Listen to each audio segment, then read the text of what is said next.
क्या हो अगर आपको अमरता का वरदान मिल जाए, लेकिन यही वरदान आपके लिए एक अभिशाप बन जाए। एक ऐसी ही कहानी है रियो की, जिसे एक फरिश्ते ने नई दुनिया में तो भेज दिया, पर उसे ऐसी शक्ति दे दी जिसके बारे में फरिश्ते को खुद भी नहीं पता था। कहानी अब यहाँ से आगे बढ़ती है। रियो जो सुबह सुबह समुद्र किनारे सी फूड इकट्ठा करने निकला था, वो अचानक एक टूटे हुए जहाज के मलबे से टकरा जाता है। जैसे ही वो इस नजारे को देखता है, उसे अपनी रॉबिन्सन क्रूसो वाली ट्रैवल पूरी होती हुई महसूस होती है। वहाँ पास ही एक नाव पड़ी होती है, जिसके बगल में एक आदमी की लाश दिखाई देती है। वो उसकी पल्स को चेक करता है और समझ जाता है कि उस व्यक्ति की आत्मा इस दुनिया से हमेशा के लिए विदा ले चुकी है।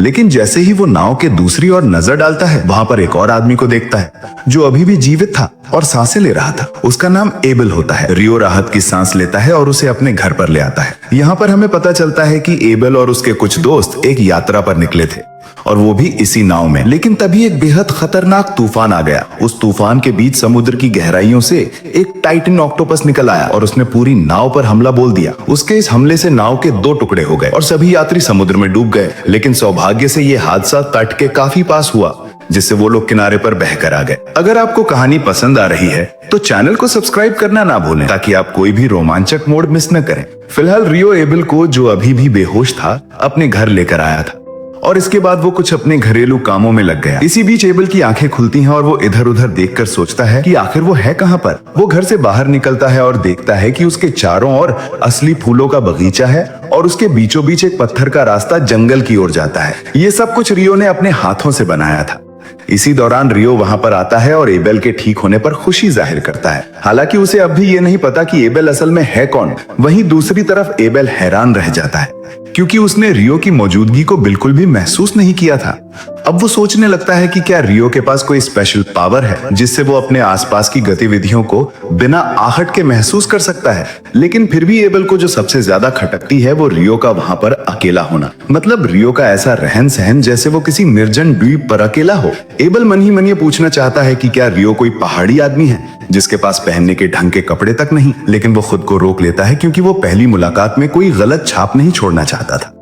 इसीलिए वो बहुत ही विनम्रता से अपना परिचय देता है और वो उसका थैंक्स करता है कि उसने उसकी जान बचाई। रियो जवाब में कहता है कि उसे किसी तरह की तारीफ नहीं चाहिए, क्योंकि उसने सिर्फ इतना किया है कि उसे घर तक लेकर आया है। ये कहते कहते रियो थोड़ा गंभीर हो जाता है और एबेल को यह दुखद खबर देता है कि बाकी सभी लोग इस हादसे में मारे जा चुके हैं।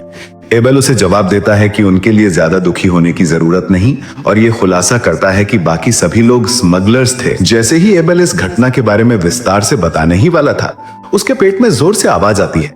रियो मुस्कुराते हुए सुझाव देता है कि क्यों ना ये बातचीत दोपहर के खाने के समय जारी रखी जाए। अब जब दोनों एक दूसरे से थोड़ा परिचित हो चुके थे, तो एबेल उससे पूछता है कि क्या उसके पास पहनने को कोई और कपड़े का सेट नहीं। रियो बड़े सहज भाव से बताता है कि उसके पास वो जरूरी सामग्री ही नहीं, जैसे धागा या कपड़ा, जिनसे वो कपड़े बना सके। एबेल जवाब में कहता है कि रियो तो पास के किसी कस्बे से कपड़ा खरीद सकता है। लेकिन तुरंत ही उसे एहसास होता है कि रियो के पास शायद पैसे नहीं है, क्योंकि एबेल को तो ये भी नहीं पता कि असल में वो किस जगह पर है, और वो सिर्फ ये मानकर चल रहा है कि आसपास कोई ना कोई कस्बा जरूर होगा।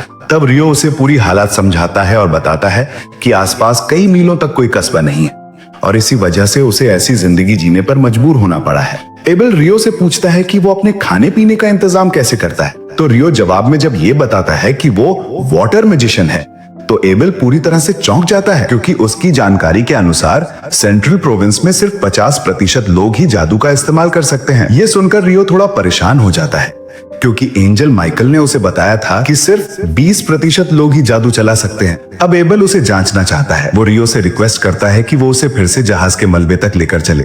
जब वो वापस समुद्र किनारे पहुंचते हैं, तो चौंकाने वाली बात यह है कि वहां कोई भी लाश नहीं होती। रियो अनुमान लगाता है कि शायद लाशें समुद्र में बह गई होंगी, या किसी समुद्री राक्षस ने उन्हें खा लिया होगा।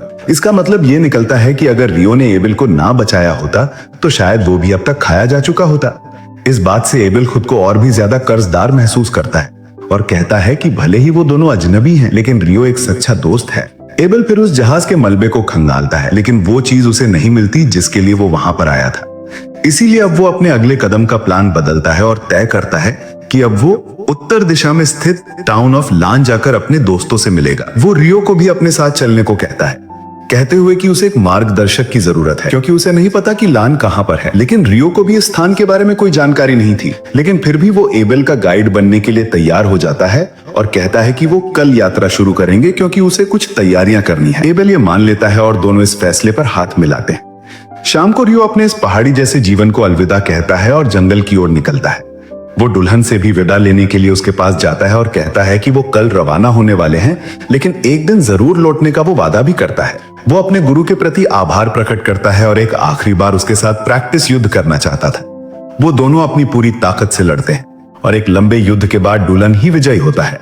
अब जब विदाई का समय आता है तो दुल्हन रियो को एक लास्ट गिफ्ट देता है। वो गिफ्ट एक मेन कैरेक्टर के आउटफिट जैसा था और दुल्हन रियो के आने वाले अगले जीवन के लिए बेस्ट ऑफ लक भी कहता है। अगली सुबह रियो अपने नए कपड़ों में एबेल के साथ उत्तर दिशा की ओर ट्रैवल पर निकल पड़ता है और अपने इस वीरान से जीवन को हमेशा के लिए छोड़ते हुए वो आगे बढ़ता है। रास्ते में उन्हें एक जंगली सुअर मिल जाता है और एबेल स्थिति को संभालने के लिए आगे आता है। भले ही वो जादू नहीं जानता, लेकिन वो अपनी स्वर्ड स्किल का इस्तेमाल करते हुए अपनी चालों को तेज करता है और एक ही बार में उस सुअर को मार गिराता है। जंगल इतना घना और बड़ा था कि ऐसा लगता है जैसे वो कभी खत्म ही नहीं होगा। उस रात उन्हें अपना कैंप एक बड़े पेड़ के नीचे लगाना पड़ता है। अगली सुबह वो अपनी यात्रा फिर से जारी रखते हैं और वो एक तालाब के पास पहुंचते हैं जहां वो दूर पानी में एक लिजर्ड मैन कपल को उनके निजी पल में देखते हैं। एबेल उनसे कोई लड़ाई नहीं करना चाहता था, कहते हुए कि लिजर्ड मैन आमतौर पर बहुत ताकतवर होते हैं, इसीलिए वो एक मोड़ लेकर अलग रास्ता पकड़ लेते हैं। हालांकि यहाँ पर रियो अपने डिटेक्शन स्किल का उपयोग करते हुए महसूस करता है कि कुछ प्राणी उनकी ओर तेजी से दौड़ रहे हैं। उसे शक होता है कि शायद लिजर्ड मैन ने उन्हें देख लिया है। एबेल रियो से कहता है कि वो उसके पीछे रहे, लेकिन रियो मना कर देता है क्योंकि वो सुन सकता था कि कई दुश्मन के कदम उनके नजदीक आ रहे हैं। एबेल को लगता है कि रियो की मैजिक पावर तब तक बेकार है जब तक उसके पास कोई मैजिक स्टाफ ना हो, लेकिन वो हैरान रह जाता है जब वो देखता है कि रियो को ना तो स्टाफ की जरूरत है और ना ही कोई स्पेल चैंट की। वो बिना इन चीजों के भी जादू चला सकता है। एक झटके में रियो कई बर्फीले क्रिस्टल यानी आइस क्रिस्टल को समन करता है और उनके चारों ओर से आ रहे लिजर्ड मैन की ओर फेंक देता है। एक ही पल में वो चारों लिजर्ड मैन खत्म हो जाते हैं और कुछ ही सेकंड्स में वो पूरी लड़ाई खत्म हो जाती है, और वो भी बड़े ही आसान तरीके से। जब रियो इन मॉन्स्टर्स को हरा देता है तो एबेल उससे पूछता है कि उसने अभी जो किया वो आखिर था क्या, क्योंकि उसने इससे पहले ऐसा कुछ नहीं देखा था। लेकिन रियो को नहीं लगता कि इसमें कोई खास बात थी। वो कहता है कि उसने बस एक वाटर लैंसर का इस्तेमाल किया था। वो एबेल से कहता है कि ये कोई विशेष बात नहीं है, लेकिन एबेल उसकी बातों से सहमत नहीं होता, खासकर इसीलिए क्योंकि उसने अपनी आंखों से देखा था कि रियो ने एक साथ 4 लैंसर को बुलाया था, जबकि उसकी जानकारी के अनुसार मेजेस एक बार में सिर्फ एक ही जादू को इन्वोक कर सकते हैं। एबेल उसे कहता है कि उसे इस बात की चिंता है और रियो भी ये बात मानता है कि वो भी इस बात से अनजान था। वो बातचीत का विषय बदलने की कोशिश करता है, लेकिन एबेल जिद करता है कि विंड मेजेस जिन्हें वो जानते हैं उनके लिए संभव नहीं है। रियो से याद दिलाता है कि वो वाटर मेज है, विंड मेज नहीं। आगे बढ़ने से पहले रियो एक मंत्र बोलता है और पीने के लिए साफ पानी पैदा करता है। वो एबेल को याद दिलाता है कि वो दोनों थक गए हैं और आगे का दिन लंबा होने वाला है, इसीलिए उन्हें पहले खुद को हाइड्रेट कर लेना चाहिए। एबेल पानी पी लेता है, लेकिन फिर भी उसके मन में कुछ बेचैनी थी। रियो ने जिन जादुई मंत्रों का प्रयोग किया था वो एबेल के लिए अजीब थे, क्योंकि वो उनसे परिचित नहीं था।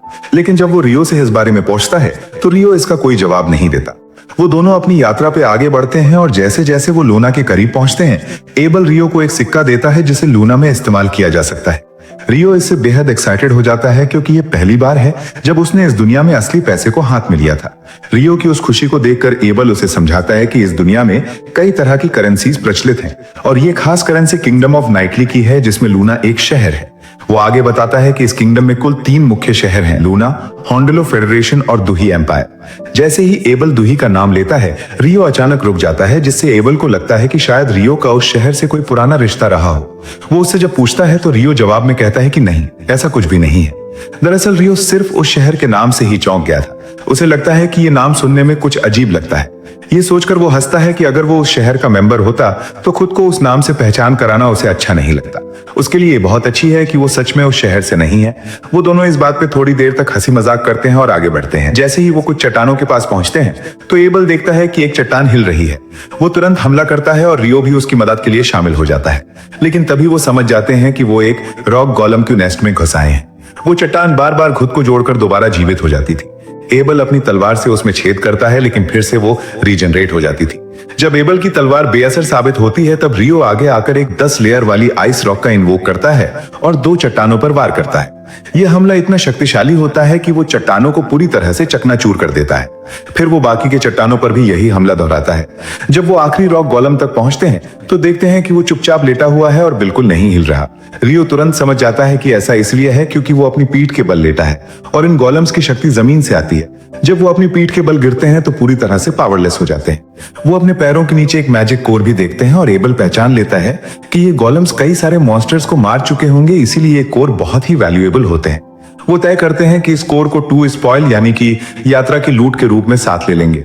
रियो बाकी गोलम्स से भी कोर लेने के बारे में सोचता है, लेकिन तभी उसे दिखाई देता है कि बाकी गोलम्स अभी भी आइस रॉक से लड़ रहे हैं, इसलिए वो बिना किसी आवाज के वहां से निकल लेते हैं। आगे बढ़ते हुए उन्हें एक और मॉन्स्टर दिखाई देता है।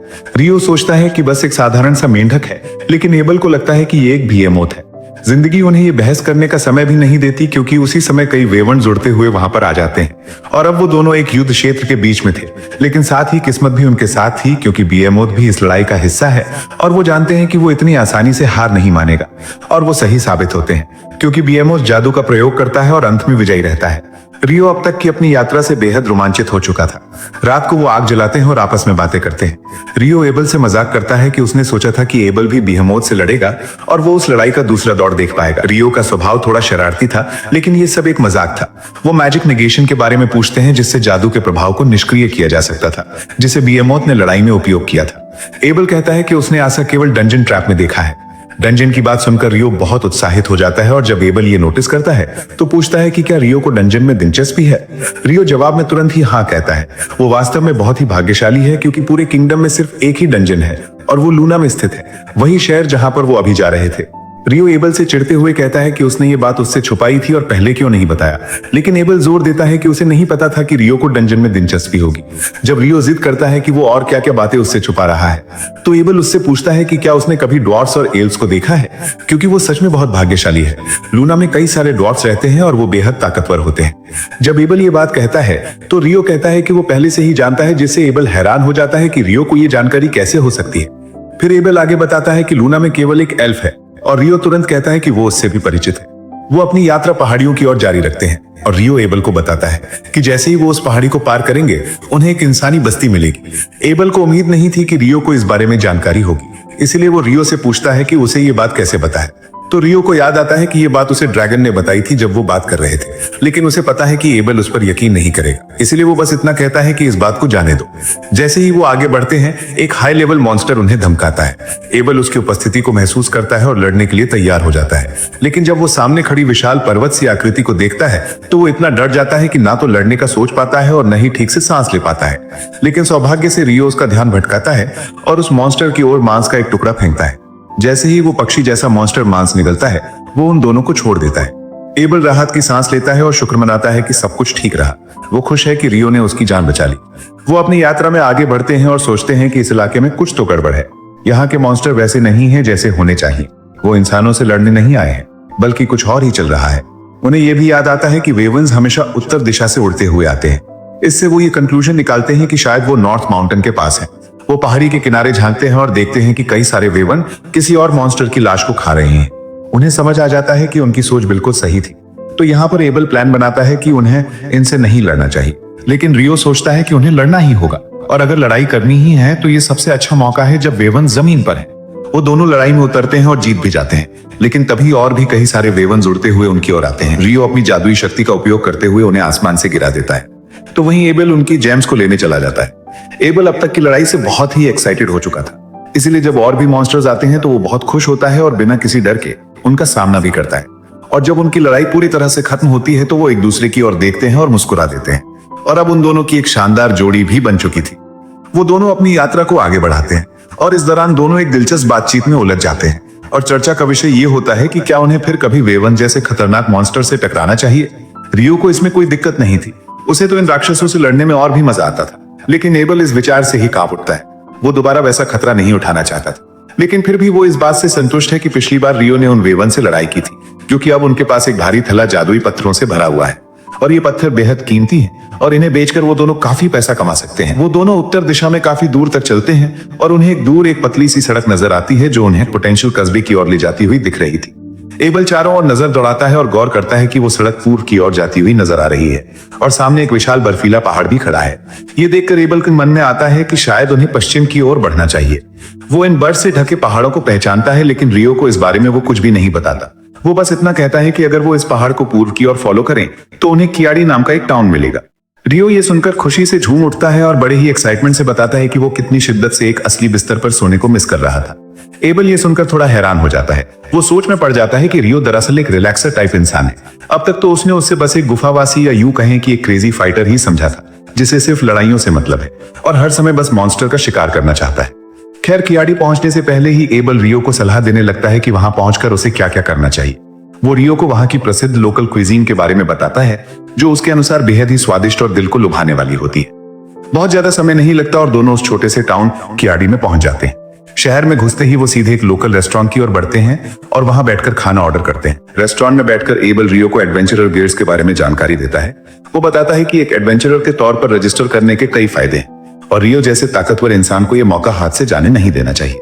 वो आगे कहता है कि एडवेंचरर गिल्ड का गिल्ड कार्ड एक तरह का पहचान पत्र होता है, जो किसी व्यक्ति को पूरे राष्ट्र में बिना किसी परेशानी के स्वतंत्र रूप से घूमने की अनुमति देता है। रियो को यह आइडिया बेहद ही पसंद आता है, खासकर इसलिए क्योंकि जब वो टाउन में घुस रहे थे तो गेट पर खड़े गार्ड को एबल को रियो के लिए एक सिल्वर कॉइन देना पड़ा था। एबल उसे गिल्ड के एक और बेहतरीन फायदे के बारे में बताता है।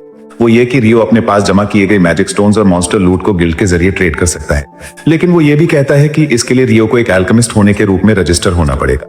क्योंकि रियो को पहले से ही केमिस्ट्री में गहरी रुचि है, तो वो एल्केमी के विचार से तुरंत ही आकर्षित हो जाता है और अब गंभीरता से एडवेंचरर बनने के बारे में सोचने लगता है। इतने में एक वेट्रेस उनके पास आती है और उन्हें करी और चावल सर्व करती है। जैसे ही रियो पहला कौर खाता है, वो ईमानदारी से चौंक जाता है। उसे विश्वास ही नहीं होता कि इस अनजान दुनिया में भी उसके पुराने संसार जैसा साधारण और पसंदीदा खाना उपलब्ध है और वो बेहद ही खुश होकर जल्दी जल्दी खाने लगता है। और अगली सुबह उठते ही वो फिर से करी की ही तारीफ करता है, जिससे एबल को यह एहसास होता है कि शायद ये गुफावासी कभी ढंग का खाना ही नहीं खाता था। और जब रियो पूछता है कि एबल ने उसे टाउन में करी के बारे में पहले क्यों नहीं बताया, तो वो मजाक में कहता है कि शायद एबल उससे और भी कुछ जूसी सीक्रेट छुपा रहा है। ये सुनकर एबल थोड़ा घबरा जाता है, जिससे ऐसा लगता है कि शायद वो वाकई कुछ रहस्य छुपा रहा हो। इसके बाद वो दोनों फिर से अपनी यात्रा पे निकल पड़ते हैं। इस बार उनका रास्ता हरे भरे मैदानों और लहलहाते खेतों से होकर गुजरता है। यात्रा ज्यादा लंबी नहीं होती और वो जल्दी अपने डेस्टिनेशन तक पहुंच जाते हैं। लोन टाउन की बाहरी सीमाओं पर वो पहुंच चुके थे। जब वो एंट्रेंस गेट के पास पहुंचते हैं तो वहां का गार्ड एबल को देखते ही पहचान लेता है और हैरान रह जाता है, क्योंकि उसके अनुसार तो एबल गायब हो गया था और सबने ये समझा था कि उसकी मौत हो गई होगी। एबल के पास उस समय सारी बात समझाने का समय नहीं होता, इसलिए वो गार्ड को बस इतना बताता है कि रियो जो उसके साथ खड़ा है उसने उसकी जान बचाई थी। गार्ड रियो के लिए थैंक यू कहता है और बेहद उत्साह से उससे हाथ मिलाता है। चूंकि रियो अभी तक एडवेंचरर के रूप में रजिस्टर नहीं हुआ था, तो उसे शहर में प्रवेश के लिए शुल्क देना पड़ता है और एबल एक बार फिर से उसके लिए गार्ड को एक सिल्वर कॉइन देता है। गार्ड एक बार फिर से एबल का दिल से स्वागत करता है और पूछता है कि अब वो आगे क्या करने वाला है। उस बातचीत को सुनकर रियो ये बात समझ जाता है कि एबल इस शहर में ना सिर्फ प्रसिद्ध है, बल्कि काफी लोकप्रिय भी है और लोगों से अच्छे खासे संबंध भी हैं इसके। बहरहाल एबल और रियो सीधे एडवेंचरर्स गिल्ड की ओर आगे बढ़ते हैं। रास्ते में एबल रियो को एडवेंचरर गिल्ड्स के बारे में जानकारी देता है। वो बताता है कि सामान्यतः जब कोई व्यक्ति गिल्ड में रजिस्टर करता है तो उसकी रैंक F से शुरू होती है, लेकिन जो कि एबल खुद एक अनुभवी और सम्मानित एडवेंचरर है, वो रियो की काबिलियत की गारंटी दे सकता है और उसकी इस सिफारिश की वजह से रियो को E या शायद D रैंक से भी शुरुआत करने का अवसर मिल सकता है। इस दुनिया में भी वही आम रैंकिंग नियम लागू होते हैं, यानी कि जितनी ऊंची रैंक उतनी चुनौतीपूर्ण लेकिन लाभदायक क्वेस्ट भी होगी। एबल को पूरा विश्वास होता है कि रियो को शायद कभी कोई क्वेस्ट करने ही ना पड़े, क्योंकि वो मानता है कि रियो के पास इतने जादुई पत्थर हैं कि वो उन्हें बेचकर बेहद अमीर हो सकता है। यहाँ तक कि एबल तो ये तक कहता है कि अगर वो सारे स्टोन्स एक साथ बेच दे तो पूरी की पूरी मार्केट क्रैश हो सकती है। इसलिए वो चाहता है कि वो पहले गिल्ड मास्टर से सलाह ले कि स्थिति को कैसे संभाला जाए। वो गिल्ड हॉल के अंदर प्रवेश करता है और वहां पर मौजूद लोग जैसे ही एबल को देखते हैं, वो सारे खुशी से झूम उठते हैं। दर्जनों लोग उसके चारों ओर इकट्ठा हो जाते हैं। हैरानी और खुशी के साथ सबको तो ये विश्वास ही नहीं हो रहा था कि उनका दोस्त एबल जिंदा है और सही सलामत वापस लौट आया है। ये देखकर रियो मुस्कुरा उठता है। उसे कभी अंदाजा नहीं था कि उसका दोस्त इतना पॉपुलर भी हो सकता है। ह्यूज उसे बताता है कि क्रिम्सन स्वॉर्ड पार्टी इस गांव की सबसे मजबूत पार्टी है और एबल की अनुपस्थिति ने पूरे शहर को अस्त व्यस्त कर दिया था। रियो पूछता है कि क्या वो डैंक में रजिस्टर होने वाला है, तो ह्यूज उसे बताता है कि हाँ, ये वही गिल्ड है। ह्यूज मानता है कि एबल बेहद स्ट्रांग है, लेकिन वो ये भी कहता है कि अगर उसके पास अच्छा सपोर्ट नहीं होता तो वो इतना कुछ कर नहीं पाता। इसीलिए उसे यकीन है कि रियो भी एक असाधारण व्यक्ति है। वो उसे एक दूसरे ऑफिस में ले जाता है और नीना वहाँ रजिस्ट्रेशन मटेरियल लेकर पहुंचती है। ह्यूज उसे पेपर वर्क सौंपता है और खुद अपने बाकी गिल्ड के दस्तावेजों में लग जाता है। नीना रियो से मिलती है और अपना परिचय देती है। वो एक बुक लेकर आती है और रियो से उसकी स्किल्स, लेवल और डंजन्स के अनुभव के बारे में सवाल करती है। जब रियो कहता है कि वो कभी किसी डंजन में नहीं गया, तो वो बताती है कि हर महीने डंजन क्लासेस होती हैं और पूछती है कि क्या वो उसमें नामांकन कराना चाहता है। तो रियो हाँ कहता है। वो बताती है कि अगली क्लास कुछ दिनों में सुबह 9 बजे है। रियो ये सुनकर थोड़ा चौंक जाता है कि यहाँ टाइम सिस्टम भी मौजूद है। और नीना बताती है कि शहर के बीच में एक घड़ी है जो समय दिखाती है। वो ये भी बताती है कि क्योंकि रियो के पास रहने की कोई जगह नहीं है, वो गिल्ड लॉज में 300 दिन तक रह सकता है। पेपर वर्क पूरा होने के बाद वो एक सिस्टम पर अपना हाथ रखने को कहती है, तो सिस्टम उसकी जानकारी उसके कार्ड पर प्रिंट करता है और रजिस्ट्रेशन पूरा हो जाता है। रजिस्ट्रेशन खत्म होने के बाद वो बाहर निकलते हैं और ह्यूज बहुत प्रसन्न होता है कि एबल लौट आया है। वो कहता है कि एबल की अनुपस्थिति ने पूरे शहर को अस्त व्यस्त कर दिया था। रियो फिर से एबल के पास लौटता है जो उसे शहर में घुमाने ले जाता है। एबल बताता है कि वो अब उन मैजिक स्टोन्स का पैसा लेने जा रहे हैं जो उन्होंने बेचे हैं और साथ ही वो रियो के लिए कुछ कपड़े और एक स्टाफ भी खरीदना चाहता है। रियो इस सद्भावना की सराहना करता है लेकिन पूछता है कि वो स्टाफ क्यों। एबल कहता है कि एक मैजिशियन को स्टाफ का उपयोग करना चाहिए, लेकिन रियो कहता है कि वो बिना इसके भी ठीक है और वो हमेशा अपनी तलवार के साथ तैयार रहता है। एबल को लगता है कि उसके पास तलवार है ही नहीं, लेकिन रियो अपनी कमर पर बंधी छोटी सी तलवार दिखाता है, लेकिन एबल उसे सिर्फ एक नाइफ समझता है। लेकिन रियो कहता है कि वो एक असली तलवार है और वो उसका उपयोग अच्छे से करता है। अब तक रियो की जिंदगी एक रहस्य की तरह देख रहा था और उसके पास अब भी बहुत सारे सवाल हैं जो वो रियो से पूछना चाहता है। उसकी शॉपिंग और कई सवाल जवाब के बाद रियो को पता चलता है कि इस वर्ल्ड में भी 24 घंटे का एक दिन होता है, 7 दिनों का एक हफ्ता होता है और 30 दिनों का एक महीना होता है, बिल्कुल पृथ्वी की तरह। करी जैसी चीजें खाने के बाद वो अनुमान लगाता है कि शायद कोई ना कोई इंसान पृथ्वी से इस वर्ल्ड में पुनर्जन्म हुआ है और उसने इस जगह को बदल दिया है। इसके बाद एबल उसे फिर से मिलकर उन सभी चीजों के लिए उसकी सराहना करता है जो उसने खरीदी थी। फिर वो रियो को बताता है कि अब उन्हें एक और जगह पर जाना है और कहता है कि वो गेस्ट ऑफ ऑनर हैं और इनकार नहीं कर सकता। एबल उसे उसकी वेलकम पार्टी में ले जाता है जहां वो पूरी रात मस्ती करते हैं और शराब में डूब जाते हैं। अगली सुबह रियो थका होता है और नीना के साथ अपनी लॉज की ओर चल रहा होता है। नीना मानती है कि उसकी रात बहुत मस्ती भरी रही होगी। वो बताती है कि राज, जो एबल का भाई है, रियो से अलग ही नहीं हो रहा था क्योंकि वो उसके द्वारा किए गए कामों के लिए बहुत ही आभारी था। लेकिन रियो की थकान की असली वजह ये थी कि उसने जरूरत से ज्यादा शराब पी ली थी। वो अंततः लॉज में पहुंचते हैं और नीना दरवाजा खोलती है। कमरे में पहले से 2 लोग मौजूद होते हैं और नीना रियो को उनका रूममेट बताकर परिचय कराती है। वो दोनों रूममेट्स नील्स और ऑटो रियो से हाथ मिलाते हैं और नीना रियो को अगले दिन की क्लास की याद दिलाकर चली जाती है। नीना के जाते ही नील्स नीना की सुंदरता की तारीफ करता है, लेकिन ऑटो को इस बात में कोई भी इंटरेस्ट नहीं होता। वो रियो से बात करना शुरू करता है और दोनों एक दूसरे के साथ कैजुअल तरीके से रहने का फैसला करते हैं। लेकिन तभी नीना फिर से दरवाजा खटखटाती है और एक और रूममेट एमन को लेकर आती है। एमन बहुत छोटी लगती है और जब उससे उसकी उम्र पूछी जाती है तो वो बताती है कि वो 16 साल की है। उसके माता पिता की हाल ही में मौत हो चुकी है, इसीलिए उसने एडवेंचरिंग से कमाने का निर्णय लिया है। नीना सबको उसे वेलकम करने को कहती है और रियो से कहती है कि वो अगली सुबह उसके साथ क्लास में आए। उसी समय दूसरी ओर एबल अपने पार्टी को रियो के बारे में सब कुछ बताता है कि कैसे उसने बिना स्टाफ के मैजिक का इस्तेमाल किया, कैसे उसने आइस ब्लॉकर से वाइवर्न्स को मारा और भी बहुत कुछ। लिन को उसकी बातों पर विश्वास ही नहीं होता। वो कहती है कि ये मैजिक थ्योरी के खिलाफ है क्योंकि दूरी और निकटता का एक प्रभाव होता है। एबल जोर देकर कहता है कि उसने जो देखा वही कह रहा है। रिया कहती है कि केवल एक ही लेजेंड इतना ताकतवर था जो था इन्फर्नो मैजिशियन। वो सभी इस पर चर्चा करते हैं कि शायद रियो वही लेजेंड है, लेकिन उन्हें यकीन नहीं क्योंकि किसी ने उसे सच में देखा नहीं है। लेकिन फिर सभी को एक चिंता होती है कि अगर रियो इतना ताकतवर है तो क्या वो उनके खिलाफ हो सकता है या एम्पायर को समर्थन दे सकता है। लेकिन एबल उन्हें भरोसा दिलाता है कि रियो कभी भी 2 ही एम्पायर का समर्थन नहीं करेगा क्योंकि वो तो उस नाम से ही नफरत करता है। दूसरी ओर रियो अपने रूममेट्स के साथ मजाक कर रहा था और सोचता है कि उसकी जिंदगी कितनी बदल चुकी है और शायद अब उसकी जिंदगी पूरी तरह से आगे और भी बदलने वाली है। तो फिलहाल ये वीडियो यहीं पे खत्म होती है। अगर आपको आगे की भी कहानी जाननी है तो हमें कमेंट सेक्शन में जरूर बताएं और वीडियो अगर पसंद आई हो तो चैनल को सब्सक्राइब करके बेल आइकन जरूर दबा लें।